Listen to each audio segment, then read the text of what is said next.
So, vanaand is die volgende episode van die miljoen rand idee. Ja, en blykbaar gaan Thys en Rian nog 2 entrepreneurs mentor om hulle besighede te bou. Ons het 'n paar episodes gekyk en besef hulle die verkeerde mentors gekies. Ja, hoekom het hulle nie ons gevra nie? Ons lyk uiters suksesvol. Ek bedoel, Gerard het blou oë nes, Rian. Alvin kan net so kwaai wees soos Thys, hoor? Stop. Boys, julle het dit gemis. Ek buig nie 'n millimeter nie. Niks. En by the way, ons is klaar BEE compliant. Waar daai tender? Ons sou die entrepreneurs sommer vinnig reg help het. Vat nou vir oom Chris in sy honde shampoo.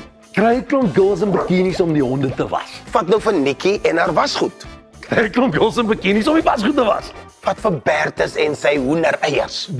Kry 'n klomp girls in bikinis om sy eiers te was. Ek bedoel te verkoop. Ja, verkoop. Maar hoe dit ook al sy. 3 miljoen rand idees net daar. Maar as jy dan nou eerder wil uitvind hoe die regte mentors dit sou doen. Ag man. Kyk maar vanaand die miljoen rand idee. Ja, ons is in elk geval te besig. Like 'n tender. Hy kom. Okay. Hy kom.